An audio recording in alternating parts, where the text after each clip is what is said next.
Have you ever sat at a dinner table full of laughter and felt invisible? Amid the soft clinking of silverware, the scent of roasted chicken drifting through the room, and candlelight flickering over polished plates, I sat there, silent, trying to swallow a bite of potato that just wouldn't go down. People say old age brings peace. For me, it brought long, echoing silences, the kind that make you realize you're no longer seen as part of the family. My name is Marion Whitfield, 68 years old, widowed 10 years now. I used to be an accountant for a small company in Asheville, North Carolina, a quiet place nestled between hills and wild lavender fields. I spent a lifetime believing that if you worked hard and helped others, kindness would come back to you. But that Sunday night, at what was supposed to be a familiar family dinner, I learned that kindness doesn't always earn you respect. Dinner unfolded as usual. Evan, my son, sat at the head of the table. Next to him was Chloe, my daughter-in-law, the woman I once thought of as my second daughter. She was busy talking about her boutique, the Golden Fern, proudly announcing that this quarter's sales were almost meeting expectations. I sat at the far end, nodding and smiling, the usual role of the sweet but harmless old mother. Then, between laughter and the glint of wine glasses, Chloe turned to me. Her mascaraed eyes sparkled under the candlelight as she asked, voice sugar smooth and knife sharp, "Marion, how does it feel to not do anything anymore? I mean, being retired, living alone, not busy. Isn't it sad, being useless?" For a heartbeat, silence. Then laughter burst around the table. Evan gave an awkward chuckle but didn't stop. Chloe's cousin covered her mouth, giggling. Even Noah, my 12-year-old grandson, the same boy I used to sing to sleep, smiled nervously and stared down at his plate. And in those few seconds I heard that sound, the familiar, quiet crack of a breaking heart, the sound only those betrayed by their own family can recognize. I set my glass down carefully. My hands didn't tremble, but my chest tightened like a fist. I looked straight at Chloe, really looked at her. The designer sunglasses resting on her head, I'd bought them last summer. That crisp white blouse she wore, I'd paid for it too. Something inside me shifted, not with anger, but with finality. A small internal snap, the last thread of endurance giving way. I smiled, gently, and said, "It doesn't feel so bad, Chloe, especially knowing this useless woman won't be paying your bills anymore." The room froze. No one spoke. Evan's fork clattered against his plate. Chloe blinked, her painted mouth slightly open, unsure what she'd just heard. I pushed back my chair. The scraping sound across the hardwood felt like drawing a line in the sand. I stood, picked up my purse, and looked around the table. Their eyes reflecting candlelight. Confusion. Maybe fear. I nodded once, a farewell of sorts, and walked out. The door closed behind me, and the laughter inside stopped cold. Outside, the Asheville night was brisk, but my chest felt strangely light. Not from triumph, but from finally saying no. I drove slowly down the narrow road home. The maples lining the street had started to shed their leaves, orange and gold scattered like silk ribbons across the pavement. I rolled the window down. The wind carried lavender and pine, the scent of clarity. For the first time in years, I could hear the rhythm of my own breathing. My house sat quietly on a hillside, small, weathered, but mine. When I stepped inside, the faint aroma of dried lavender in a ceramic vase wrapped around me like comfort. I hung my coat, set my bag down, and walked straight to the little room few people knew about, the one I called the office. There, tucked under an oak cabinet, was a drawer with a lock. I sat at my desk, lamp glowing warm against stacks of paper. And in that quiet, Memories began to unwind like an old film reel. It started 3 years ago, with a call from Chloe one afternoon. "Mom, I hate asking this, but we're behind on our mortgage." The bank's sending letters. Her voice had that practiced tremble, half shame, half performance. I said the words any mother would. "It's okay, honey. I'll help." That night, I wired $4,500 without hesitation. I thought I was helping them through a rough patch, but the rough patch never ended. Rent for the boutique, credit card oversights, Noah's tuition. Every plea came with soft tones and a promise to pay it back soon. So, I started keeping records. Column 1, date. Column 2, reason. Column 3, repaid, most boxes blank. I hid the file on my computer under a password, naming it innocently household support. I used to tell myself I was helping out of love, then that it was duty.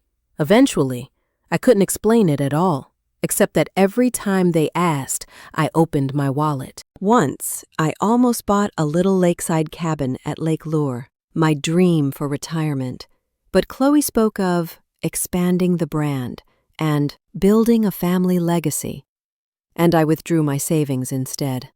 I even signed a joint loan agreement without reading the fine print, because I wanted peace more than protection. Tonight, as I sat in that office, I realized all my dreams lived quietly in those folders, untouched, unclaimed, gathering dust. I unlocked the drawer. The key clicked like punctuation at the end of a long sentence. Inside was a neat bundle of papers tied with an old ribbon, each one a record of a time I'd said yes instead of enough. Bank statements, transfer confirmations, and one contract from 2016 I'd nearly forgotten. In exchange for $60,000 in financial support, Marion Whitfield retains 52% ownership of the Golden Fern. I remembered that cafe near the highway, Chloe crying over a latte, whispering, "I'll die if you don't help." And I signed, without asking for anything. Now, looking at the ink faded on the page, my hands trembled, not from fear, but awakening. I wasn't useless, as she'd said. I was the reason their world hadn't collapsed. They'd just chosen to forget. I stacked the papers, slid them into a large envelope, and wrote across it in a shaky hand, "For Evan and Chloe." I set it on a desk beside my steaming cup of tea. Outside, the night wind moved through the pines, whispering like ghosts of old regrets. Moonlight spilled across the wooden table, pale and cold, and in that moment I knew. A new chapter was beginning. Tomorrow they might rage, they might sneer, they might never come again. But one thing was certain. No one would ever call me useless again. When I turned off the lamp, the last thing I saw was the white envelope resting quietly on the desk, small, unassuming, but holding the entire story of silence, trust, and the high price of blind love. I didn't sleep that night. The clock on the living room wall ticked steadily, the heartbeat of the house. Once that sound comforted me. Now it only made me restless. I sat on the couch, a blanket over my knees, hands wrapped around a cup of cold tea. Moonlight spilled through the window, pooling across the floorboards and glinting off the old coffee table, the same one where I used to play puzzles with Noah when he was little. Now the only sounds were the wind sighing outside and the faint hum of a refrigerator that seemed to echo loneliness. It all began with a phone call. One rainy afternoon years ago, the phone rang while I was balancing my checkbook. Evan's voice came through, low, uneasy. "Mom, we're a little behind on the mortgage. Just a couple weeks, but the bank's already sent letters. I don't want Chloe to worry, so I didn't let him finish." "It's okay, sweetheart," I said. "Just send me the account number." That night, I wired $4,500. I didn't ask for details, didn't demand paperwork, didn't ask when they'd repay it. I just wanted my son to breathe easier. At the time, I thought I was doing a good thing. That's what mothers do, right? They help. Simple as that. But simple became habit, and that habit slowly turned me into the cushion that caught every one of their falls. 3 months later, Chloe stopped by. She brought a basket of cinnamon pastries, the kind that made the whole kitchen smell like Christmas. She chatted cheerfully about her boutique, the Golden Fern. The name sounded so elegant it made me proud. I remember thinking, she's brave, starting a business at 30. But midway through her second cup of tea, she bit her lip and murmured, "Mom, the rent just went up." "I'll be fine. I just need help this month." "How much?" I asked. "Only about $1,200. I'll pay it back once the new shipment sells." I didn't record it. I just wrote the check and smiled. "I trust you." And just like that, I became the trusting mother. A month later, it was the credit card. Then Noah's private school tuition. "They're strict, Mom. You know how competitive it is these days." Then the team building retreat Chloe had to attend. "For networking, Mom. It's good for the store." Each time I nodded, each time I told myself just this once. But this once became forever, like a clock that forgot how to stop. I opened a spreadsheet, not because I doubted them, but because numbers calmed me. The first column, date. The second, reason. The third, repaid -blank. And a fourth column, how I felt after sending it. That one was my truth.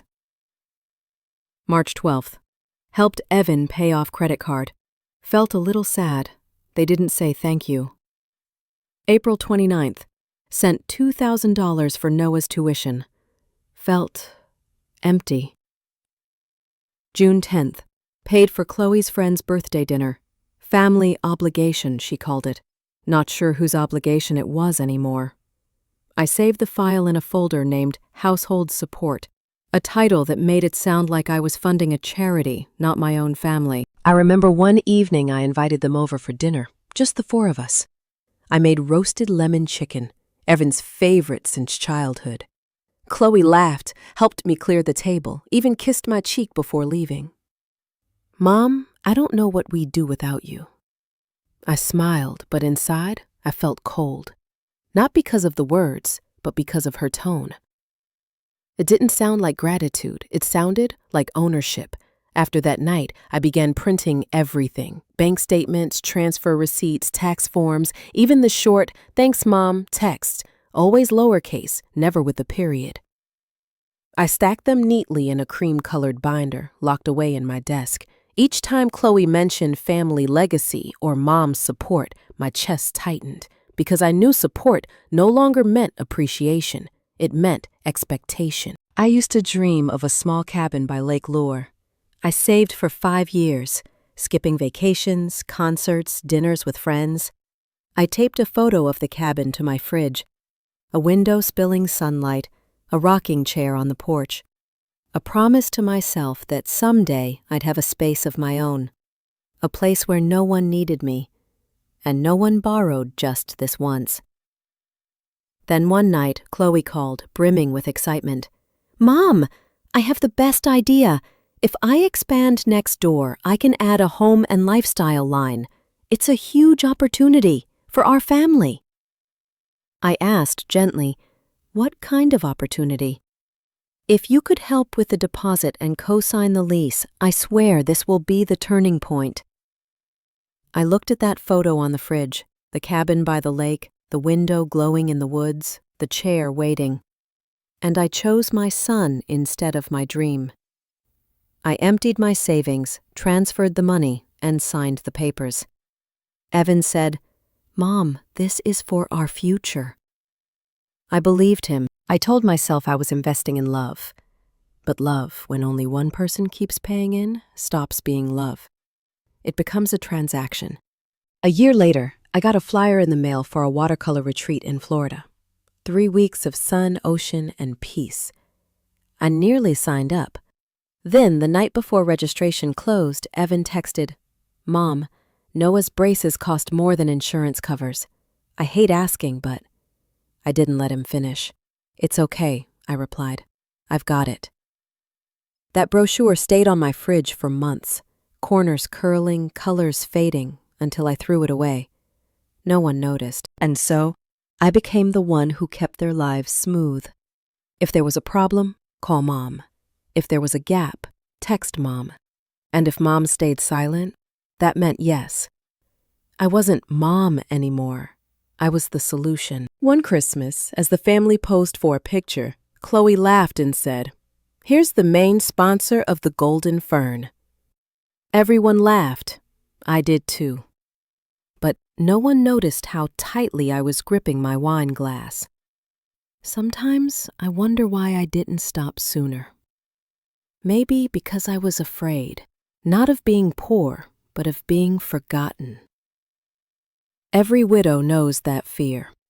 When a house gets too quiet, you start trading your dignity for a little presence in your children's lives. But the cost of being present was losing myself. One spring morning, Chloe texted me, "Mom, I'm so grateful." Really? But you should think of this as an investment, not a gift. When the store thrives, it'll be our success.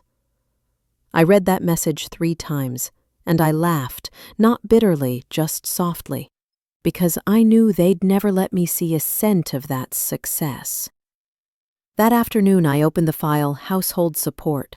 The total stared back at me, $80,000. I looked around my modest home, the worn rug, the old chair, the painting from the year my husband died. While they built their dreams with my money, I had traded away my peace for thank yous that never meant a thing. I pulled out the printed records, every signed check, every transfer slip, some even with Chloe's signature next to mine. Each entry a story in numbers. Each comma a heartbeat. Each period a lie I told myself. They need me. I closed the folder, locked it. The metal click sounded like a warning to myself. I looked at the faded photo of the Lake Lure cabin still taped to the fridge. This time I didn't tear it down. I touched it lightly and whispered, "Someday I'll find this again." Not the cabin. Me.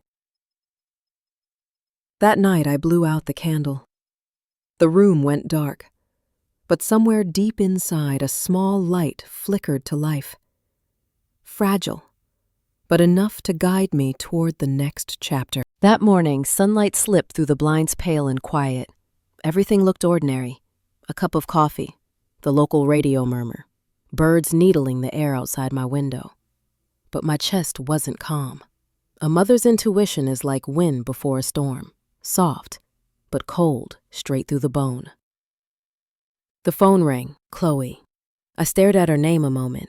Lately it exhausted me more than any end-of-quarter ledger ever did. I picked up. Her voice was bright, buoyant. "Mom, I have amazing news! The shop's booming. I think it's time to scale." I didn't answer. I'd heard this opening before. The endings were always the same. A request I couldn't refuse, but would hate myself for accepting. This time she sounded even lighter, more certain. "The space next door just came open," she said. "If I grab it, I can launch a home and skincare wing. It's what our clients want. I just need a tiny bit of help, like last time."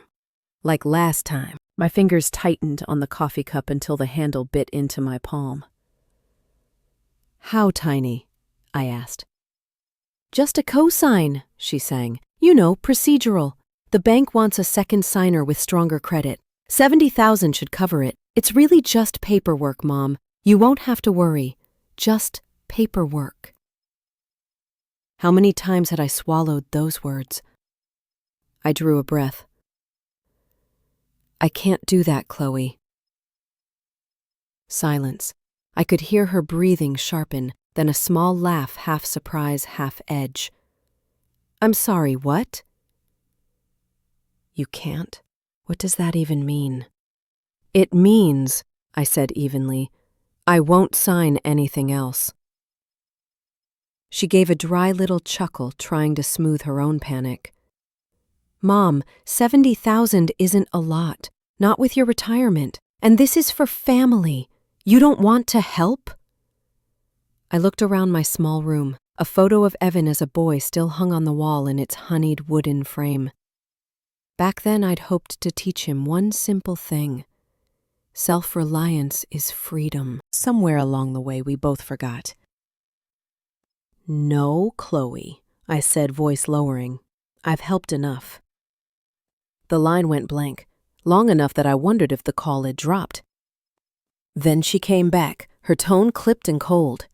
"So you'll just sit there and watch us struggle? Or is this about proving a point?" I didn't answer. There was nothing I could say she'd hear. That evening, Evan invited me to dinner. On the surface, it was normal. Roast chicken, a glass of wine, the TV muttering in the other room. But when Noah wandered through, I saw Chloe cut a look at Evan now. She poured me more wine, soft smile in place. "About this morning, Mom. I promised the loan's safe. I just need your signature to get it through underwriting." I set my glass down. I said, "No, Chloe." Her smile jerked, then held. Evan's hands tightened together on the table. He didn't meet my eyes, like the truth might glare back.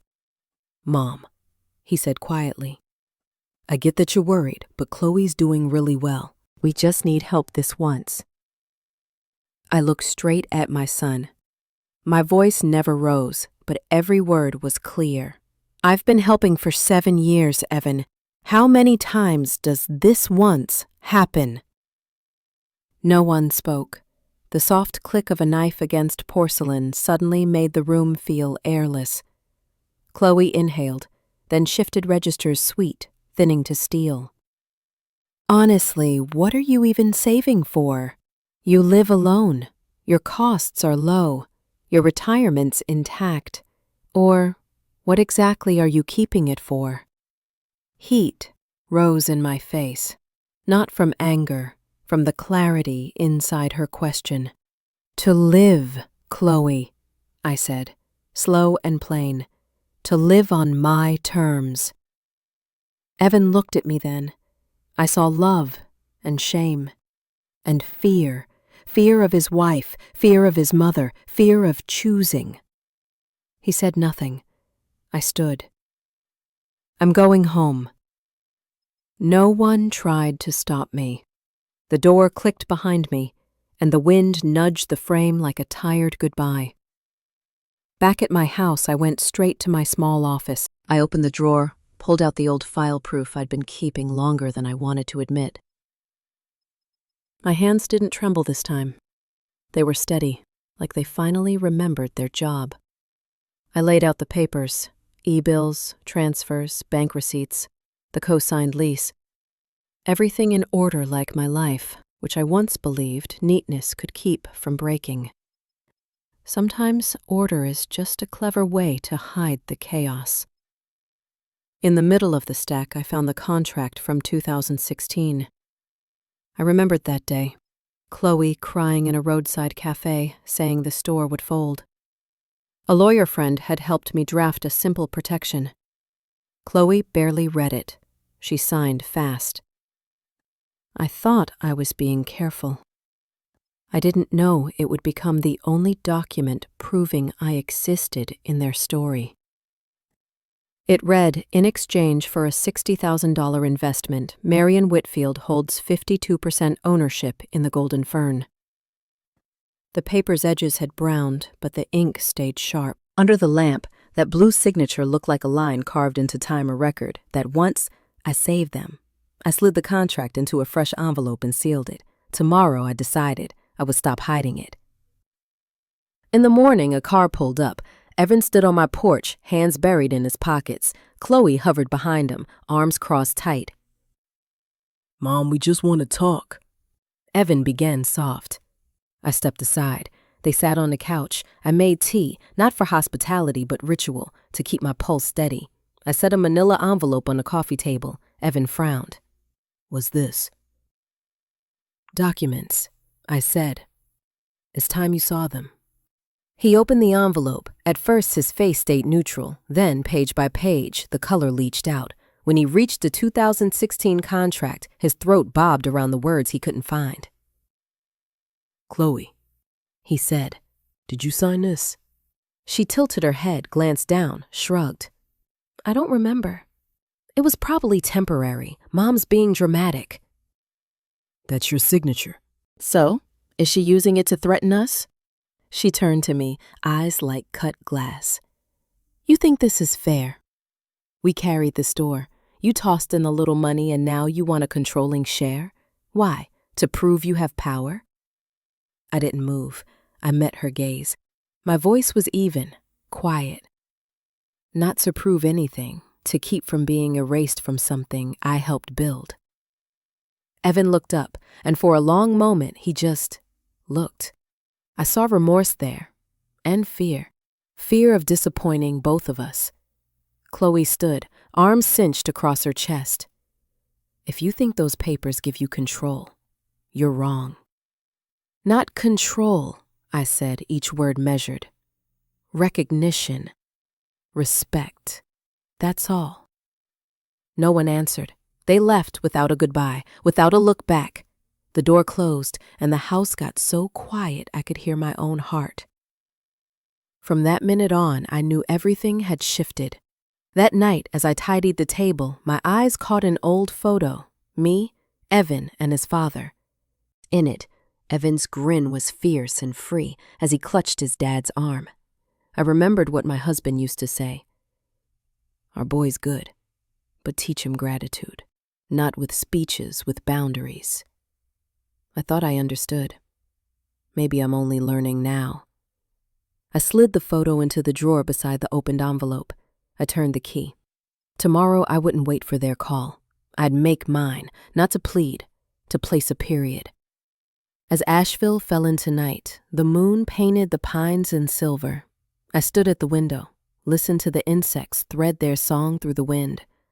A quiet eased into me, the kind that doesn't rely on anyone else to exist.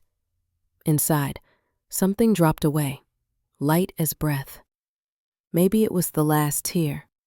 Maybe it was the last drop that finally tipped the glass.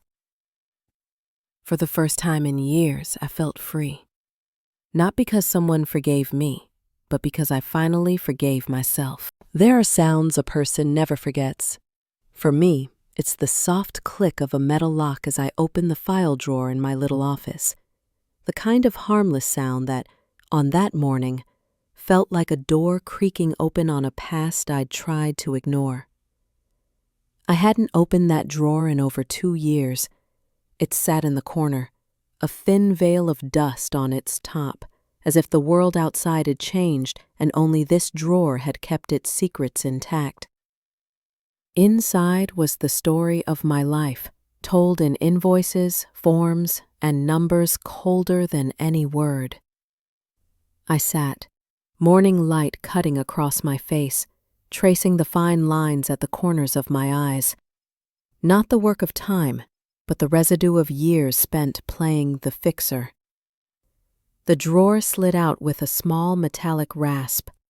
A familiar scent lifted, old paper, toner, and the faintest trace of lavender sachets I'd tucked inside to calm my heart. Now the smell only tightened it.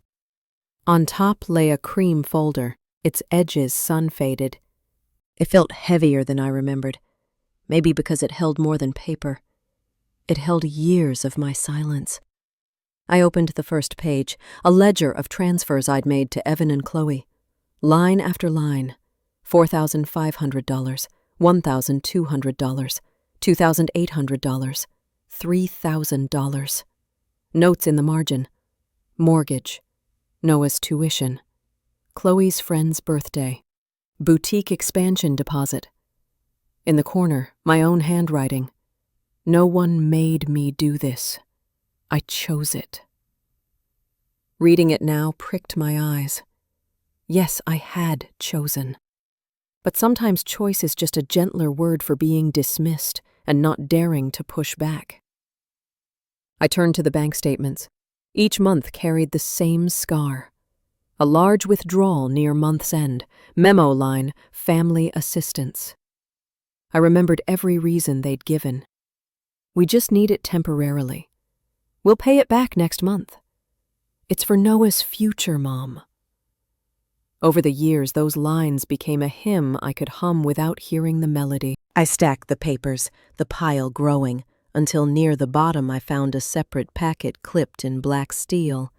In blue ballpoint at the top, contract, The Golden Fern, 2016. I slid it free and read slow. The paper had browned a touch, but the signatures were clean.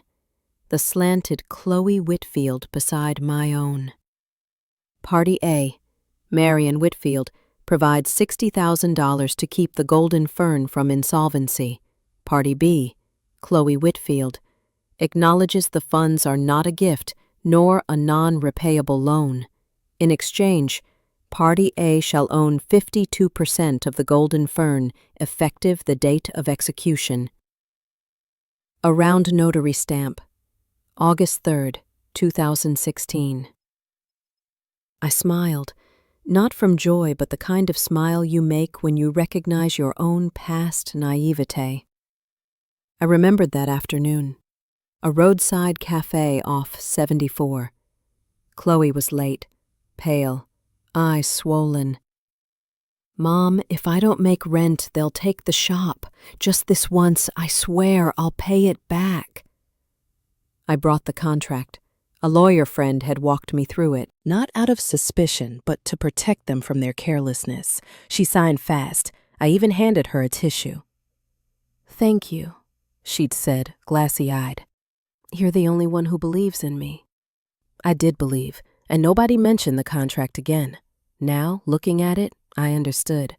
It wasn't just paper. It was the weight of truth. I thought of last night, Chloe's chilly little laugh. What are you even saving for? She didn't know. The thing she feared was already in my hands. Proof that I exist inside every win they claim. My palm rested on the page. The folder crackled, whispering the word I'd been circling for years. Enough. I stood and opened the window. Noon light spilled across a photo of me and my husband at Lake Lure, young and sunlit. He used to say, "If you ever feel edged out, write it down." Paper doesn't lie. I think he'd smile at me now, his softest person, using lines and clauses to hold her ground. I gathered the documents, slid them into a fresh envelope, and sealed it. On the front, I wrote, "Documents of ownership, the Golden Fern." I set it on the desk and just looked. The feeling wasn't triumph. It was a deep, steady, calm, the kind that comes when you realize the only thing left to lose is the truth. By afternoon, a fine Asheville rain drifted in. I brewed tea, opened an old notebook, and began to write. Today I opened the drawer. I'm not afraid of what's inside anymore. I found proof of my value.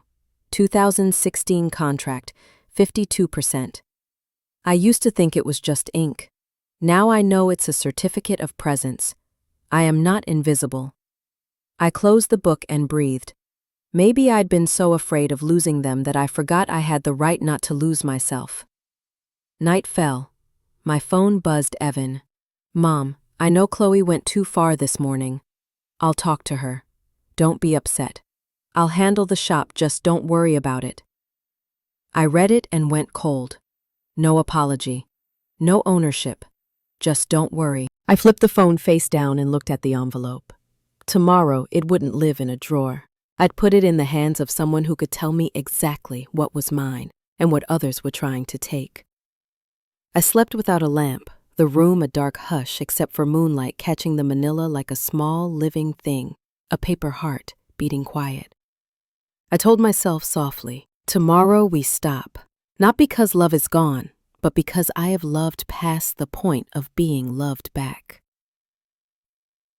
In the morning, I called Margaret Delaney, an old friend, a retired attorney. "It's Marion. I need a contract reviewed. It might be serious." Her voice was low and sure. "Bring it this afternoon. And Marion, don't sanitize a thing. Leave the trail." I nodded, though she couldn't see. "Thanks, Margie." I lifted the envelope, lighter than I expected, heavier than anything I've carried. The road to Margaret's winds along the ridge, rain spent, sky scrubbed clean. She met me with 2 coffees and the kind of smile that steadies a person. I slid the envelope across the table. "I'm not looking to sue them," I said. "I just want to know what I hold." She read in silence. eyes moving, brows knitting and smoothing. Finally, she looked up. "Marion, this is enforceable. You're not a helper on the sidelines. You're the controlling shareholder. If they try to erase that, they do it in front of a judge." I didn't feel powerful. I felt lighter, like someone had handed me back a piece of dignity that had been locked in a drawer for almost a decade. "I don't want a courtroom, Margie," I said. "I just want them to know I'm still here, that I count." She nodded, warm and firm. "They'll know, but first, you have to." Driving home at dusk, a thin pink seam stitched the sky. The envelope sat in the passenger seat, and for the first time, it didn't feel like a burden. It felt like a promise. No one gets to scrub me out of my own story. I'm not afraid of confrontation anymore. Silence is what I'm done with. Back at the house, I set the envelope on the desk and blew out the candle. The room went dark, and I smiled, because for once, the darkness belonged to me. That morning, Asheville wore a strange kind of sunlight, cold and sharp. It cut through the thin veil of mist over the street and threw a glitter across the pavement like 1,000 slivers of glass. I stood at the window with a cup of coffee, my hand trembling, not from age, but because I knew today would be different. On the table, the manila envelope sat square and steady, the one Margie and I had combed through last night line by line. Inside was everything: transfers, bank statements, the 2016 contract, and proof of my 52% ownership. Every sheet was a slice from years of being whittled down. Today, those slices were evidence that I exist. They'd come sooner or later. I wasn't going to hide. Around 10, tires crunched over the gravel. Through the curtain, I saw Evan's familiar SUV. They were here, right on cue. I opened the door before they could knock. Both of them stood there, faces set. Evan wouldn't meet my eyes. Chloe folded her arms, one heel sinking in the damp earth. "Mom," Evan said, "we want to talk." I nodded and stepped aside. "Come in." My quiet house filled with Chloe's expensive perfume, that smell that always made me feel like I'd wandered into a world that wasn't built for me. They took the sofa. I didn't offer tea. I just set the envelope on the coffee table. "This is something you should see." Evan hesitated, then took it. Chloe leaned back, eyes glinting. His hands shook as he slid the papers out. First page. A summary of 7 years of my transfers. Then the bank statements, the receipts, and finally, the 2016 contract. The air grew heavier. Each page he turned sounded like thunder in the distance. At last he looked up, voice rough. "Chloe, this is your signature." She glanced over, lifted a brow. "So what? Why is Mom keeping this? What, to blackmail us?" I drew a breath. "No, Chloe. I keep it to remember what I've done. And so you remember I'm not an outsider." She gave a dry, brittle laugh. "You always think you're the victim, don't you? You helped because you wanted to. No one forced you. Now you want to be a shareholder? That's adorable." "Chloe," Evan murmured, trying to settle her, but she wasn't done. "No, I'll say it. Mom uses money to control us. She wants power. She wants a say in everything." I met her eyes, my voice level. "Not power, Chloe. Respect." Evan went very still. For the first time in years, I saw his gaze waver. He set the stack down and rubbed his forehead. "Mom," he said quietly, "why do this? You could have just talked to me. No lawyer, no contracts." I let out a strained little laugh. "You think I haven't? I've said it 100 times. And every time the answer was, "You can help, right, Mom?" Chloe rolled her eyes, arms cinched tight. Pathetic. You think you're the hero? Truth is, we'd have made it without you. You're clinging to imaginary credit. Heat rose in my face, but I didn't move. I'd been afraid of that tone once. Not today. Maybe, I said, but if I hadn't wired that money when I did, the Golden Fern would have shut its doors. If I hadn't co-signed that first lease, you wouldn't have gotten the space. So tell me, Chloe, who's clinging to what? Because from here, it looks like you've been clinging to me. Silence, just the clock ticking. Evan's eyes shimmered, his lips parted, then closed again. Chloe shot to her feet, stalked to the window, spun back, voice pitched high. Fine. If this is war, then congratulations. Win, but stop pretending. You want 52%? Take it.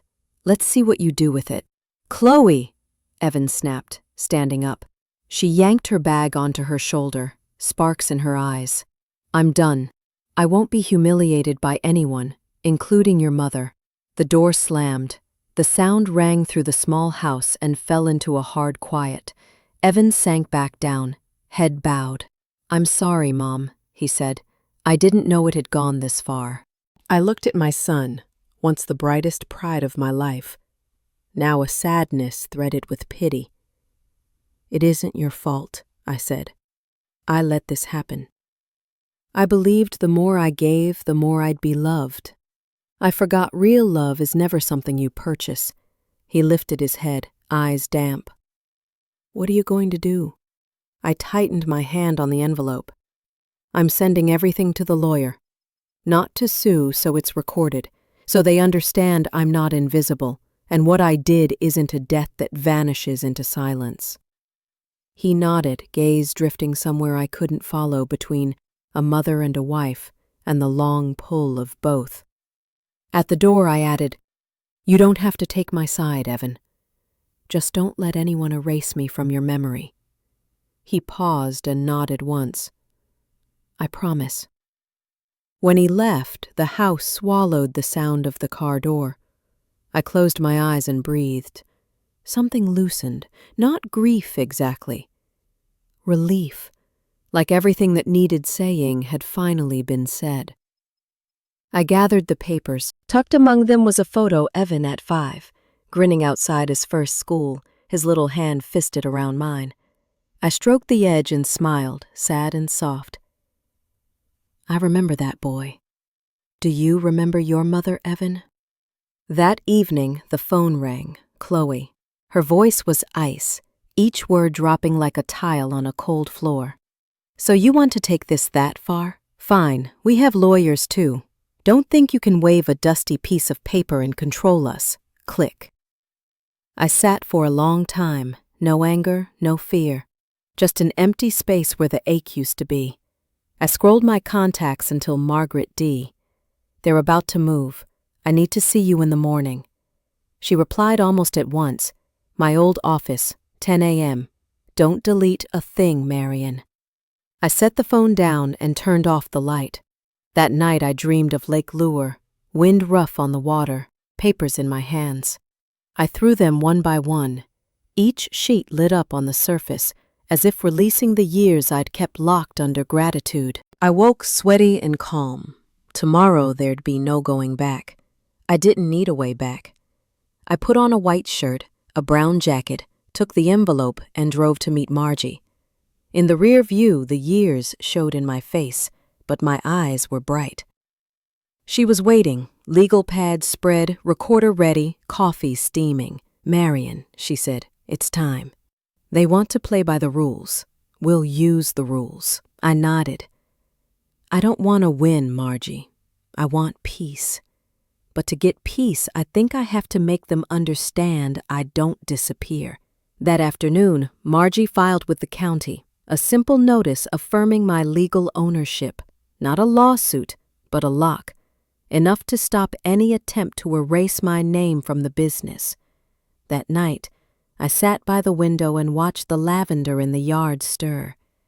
The scent moved through the room. I closed my eyes and said aloud, "You can laugh, you can rage, you can forget, but I won't." It took me a lifetime to learn that love isn't a bowing of the head. Outside, Asheville drifted into a soft lilac sky.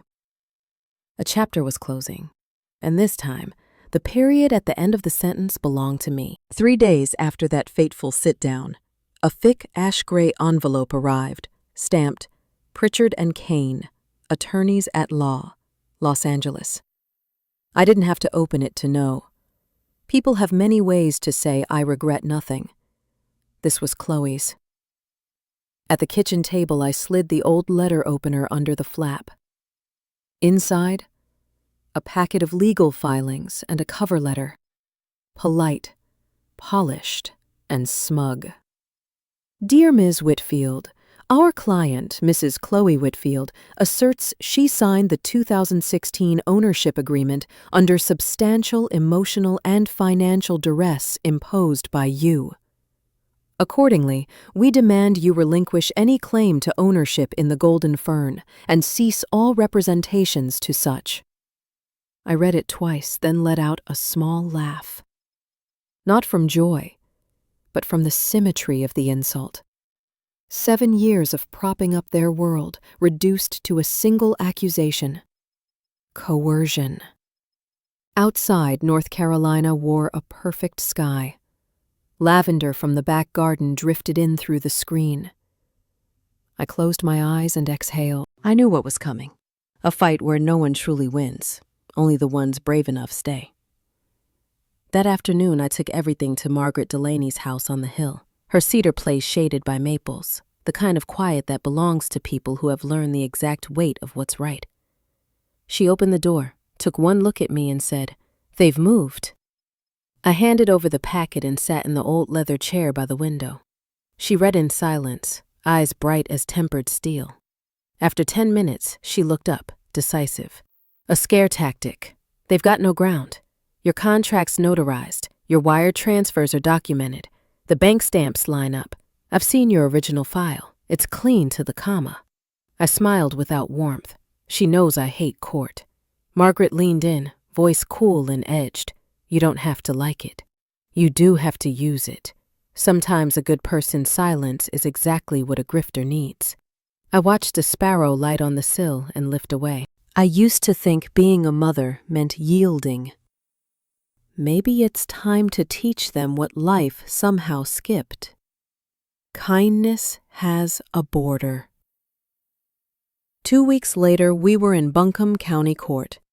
I woke early, pinned on the small silver brooch my husband once gave me, and met my own eyes in the mirror time traced in the skin, but something steady shining back. I wasn't chasing victory. I was going for balance. Outside the courthouse, Chloe stood beside Evan, taut as piano wire, lipstick the color of threat. Evan glanced at me and then away. I didn't blame him. He was straddling a line between love and law, and not yet strong enough to choose the right side loudly. Margaret touched my shoulder. "Let me talk. You just breathe." We stepped into the cool wood and paper hush. The judge, a silver-haired woman in half-rimmed glasses, reviewed the file with the calm of someone who had seen everything and still believed in rules. Chloe's attorney, young and navy-suited, rose first, voice ringing with borrowed authority. "Your Honor, our client signed under emotional pressure. She believed she was coerced into an unfair agreement." I watched Chloe give the smallest nod, her mouth tilting like she tasted victory already. Margaret stood, yellow file in hand, and her tone landed like a carpenter's hammer, slow, exact, unarguable. "Your Honor, the agreement was notarized. The wire receipts match date and amount, and the bank confirmations are contemporaneous. We submit certified copies." Paper whispered in the quiet. "Additionally," Margaret continued, We have documentation that the $60,000 infusion prevented the Golden Fern's 2016 insolvency. Without it, the business would not exist today. Opposing counsel tried to pivot. We don't deny the funds, but our client understood them as a family gift, not an investment. Margaret's smile was barely there, cool, surgical. A gift? Then why does Mrs. Whitfield, she nodded at Chloe, email a supplier on August 9th, 2016, 6 days after signing? My mother-in-law invested in me. I'll make her proud. We submit the email and header metadata. The room stilled. Color drained from Chloe's face. Evan looked down and laced his fingers hard. The judge read, turned a page, another, then looked up. I see a notarized contract, verified transfers, and a contemporaneous admission by the plaintiff acknowledging investment. The court finds no coercion. Chloe's lawyer tried to wedge in a last plea. Your Honor, our client was under significant stress and may have... The judge raised a hand. This court doesn't adjudicate feelings. It adjudicates facts. The words landed like a gavel before the gavel. Margaret bowed her head slightly. We seek only what's written. Legal recognition of Ms. Whitfield's 52% ownership. Nothing more. The ruling came measured and clean, each syllable a stone in a steady river. The agreement stands. The court recognizes Ms. Marion Whitfield as lawful owner of 52% of the Golden Fern. The plaintiff's petition is denied. Cack. The gavel's wooden heartbeat. My pulse slowed. Not elation, something deeper. The hush a lake settles into after a storm. We stepped outside. Pine resin sweetened the breeze. Margaret squeezed my hand and smiled. You won, Marion. No one can scrub your name off their paper again. I smiled back, and the tears came anyway. Not the winner's tears, but the kind that follow the release of a long, invisible sentence. Silence. Evan hovered by the curb, dazed. Chloe wouldn't meet my eyes, then turned and strode for the car. Evan stayed a beat longer and said very quietly, Mom, I'm sorry. I nodded.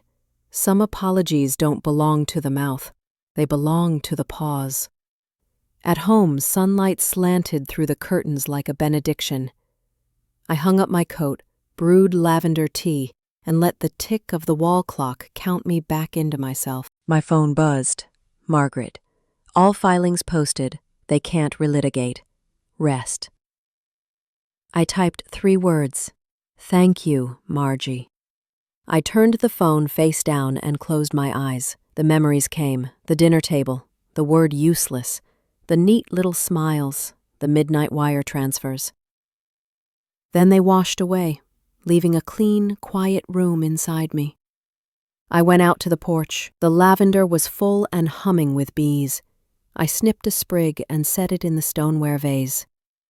Late sun turned the walls to honey, and I realized it. I hadn't been chasing justice. I'd been trying to breathe air that was mine. That night I wrote in my journal, today justice didn't make me triumphant. It made me feel alive. I closed the book, turned off the lamp, and let Asheville fall asleep around me. For the first time in years, I slept all the way to morning. There's a kind of silence that doesn't come from peace, but from everything that has broken, fallen, and finally gone still. After the verdict, my house sat quiet, as if even its walls knew what we had just been through. But strangely, inside that silence, I could finally hear myself again. In the first few days I stayed in. I cleaned. Not because it was messy, but because I wanted to clear out the remnants of years spent living for everyone but me. On the mantel sat a framed family photo. All of us smiling. Noah still little, Chloe radiant, Evan's arm around her, and me off to the side, smiling like a guest at my own table.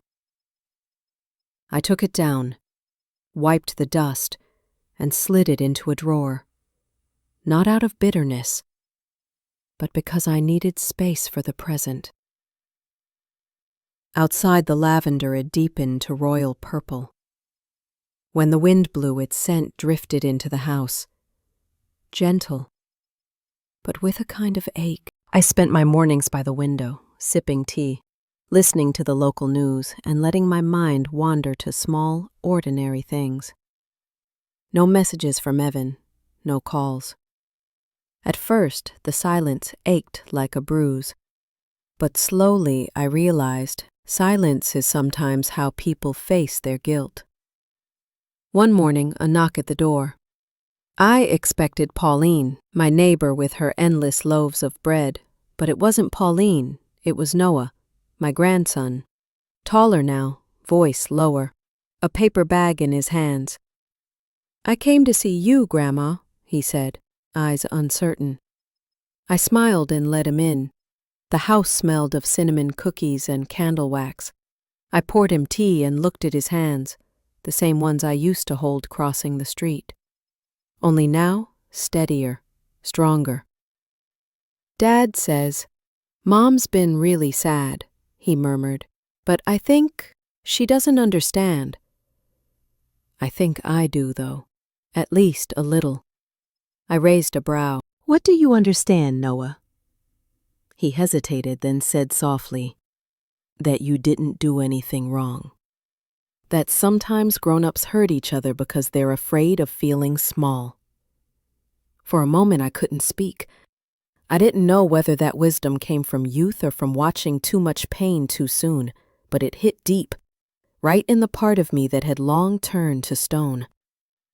I reached across the table and touched his hand. "Thank you, Noah. I just hope you grow up knowing this. Never let your kindness become a burden you carry alone." He nodded, eyes shining. Before leaving, he placed the paper bag on the table. "You used to paint, right? I got you some colors. Everyone needs something to pour themselves into, don't they?" I couldn't answer. After he left, I looked at the bag for a long while. Inside were a few tubes of paint, brushes, and a blank canvas. Not just a gift, a beginning. That afternoon, I set the easel near the window where the light was soft and forgiving. My hands trembled at first, but the motion returned. Hesitant, then fluid. I painted lavender, uneven, imperfect, but alive. I painted not for anyone to see, not to prove I was still useful, just to remember that I still belonged to myself. Day by day, the painting took form. Asheville's rolling pines in the distance, a lilac sky, and a silver-haired woman by the window, small but touched by light. When it was done, I stared at it for a long time. Then I cried, not from sadness, from remembering what freedom feels like when you don't need permission for it. A week later, Pauline invited me to her cafe on Maple Street. It used to be where my husband and I went every Sunday. Now it had a new name, Lavender Cafe, with a corner for local art and a chalkboard that read, "Fresh Start, brewed daily." Pauline handed me a cappuccino, smiling. "I heard about the case. Everyone says you were brave." I shook my head. "Not brave, Pauline. Just too tired to stay quiet." She chuckled. "You know, sometimes courage and exhaustion wear the same face." We talked for hours about small things. Winter coming, her new pastry recipes, how young people forget how to write letters. Then she told me about a volunteer group helping seniors learn financial self-protection. They need someone who understands what it feels like to be afraid of money, of losing control. You'd be perfect. Her words hung in the air.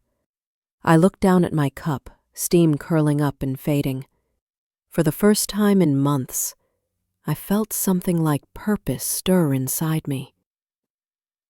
A few days later, I attended the group's first meeting. 10 women, mostly widows, sitting in a small community room.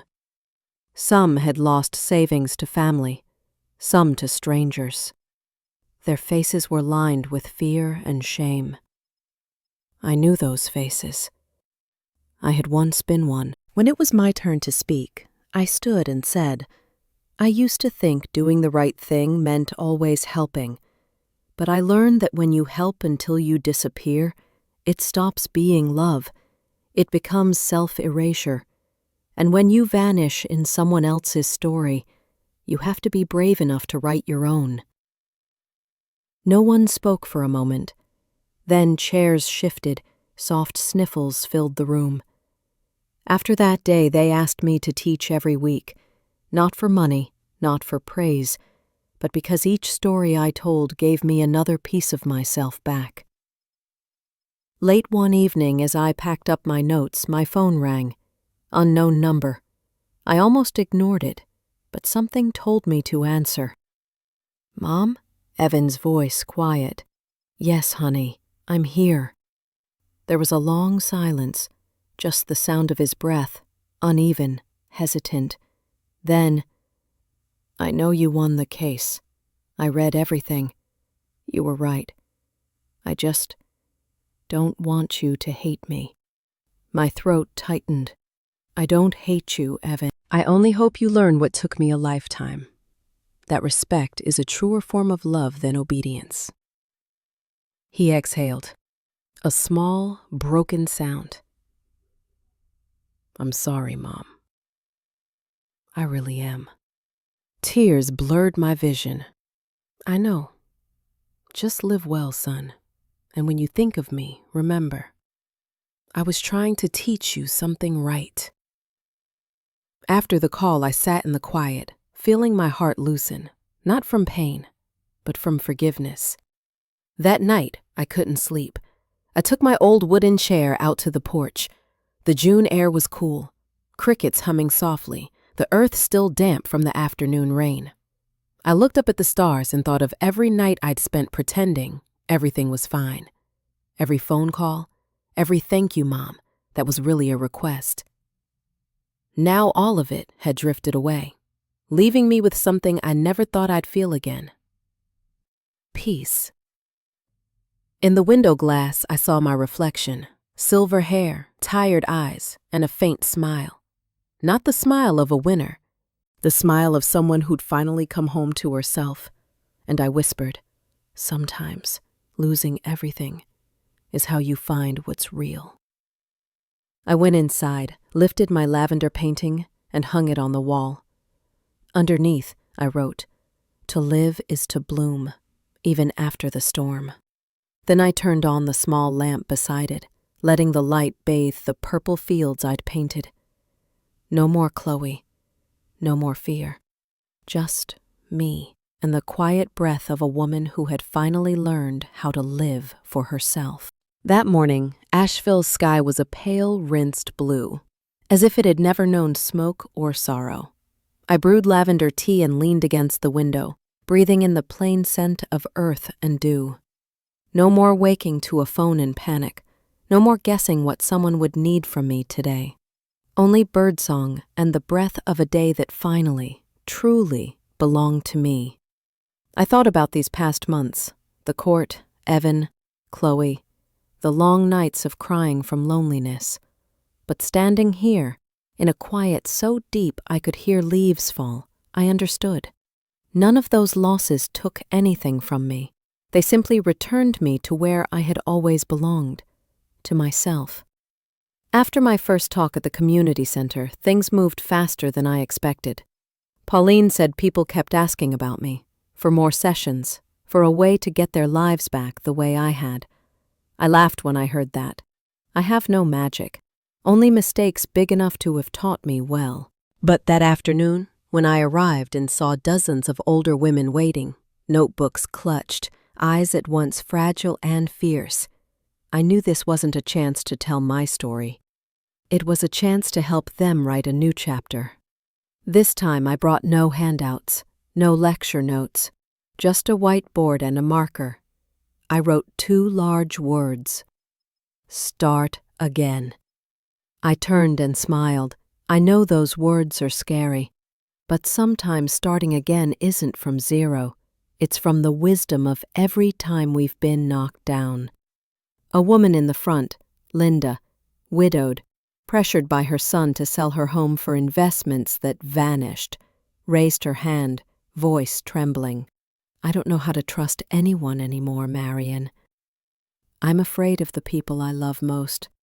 I went to her and set a hand on her shoulder. It's all right, Linda. You haven't lost trust. You're learning where to put it, and first that place must be in yourself. The room softened. Some wiped tears. Others reached for one another's hands. I felt something I hadn't felt in a long time. Trust being stitched back together with the thread of understanding. After that, Pauline and I formed a small group. No big name, no grand registration. We called it the Lavender Circle. A name as light as breath, but to me, it stood for what I'd reclaimed, the strength of gentleness. It began with a few, then word spread. Middle-aged women, widows, those whose savings had been taken by children, ex-husbands, relatives. They came. They told their stories through tears. I listened. No judgment, no scolding. Because sometimes what we need isn't advice, but someone who believes we still matter. I helped them rebuild financial files, read contracts, plan retirement budgets, and keep their dignity and self-respect when it felt like everything was gone. Watching them rise, one by one, smiling again, I felt myself coming back to life too. One evening after class, Pauline dropped by. She rested a hand on my shoulder, eyes bright. Marion, you've saved so many people. I laughed and poured more tea. I haven't saved anyone, Pauline.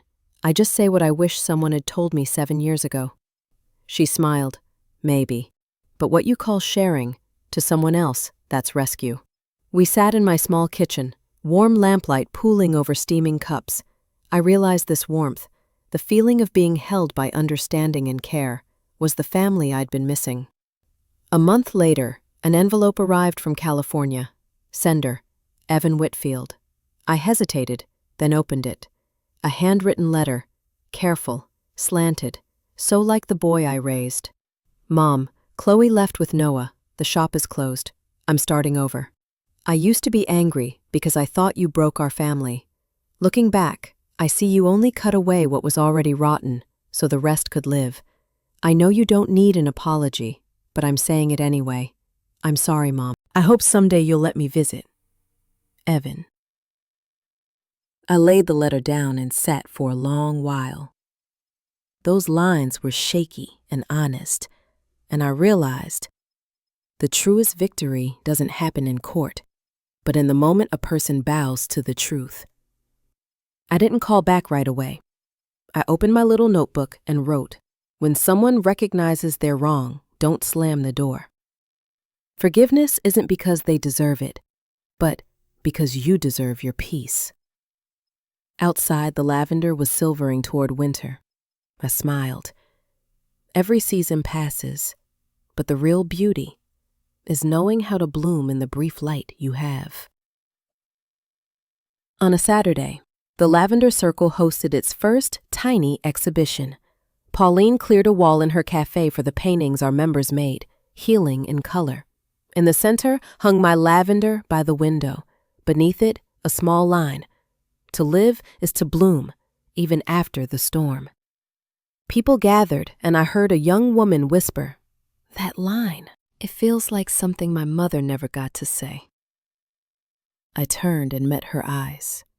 Young, but tired, shadowed with hurt. I nodded and smiled. In that moment, I knew the painting wasn't mine anymore. It belonged to anyone trying to flower after the storm. When we finished cleaning up, Pauline hugged me. "Marian, you did it. Not just survived, you brought the bloom back." I laughed softly. I haven't done anything grand. I just learned to stop apologizing for existing.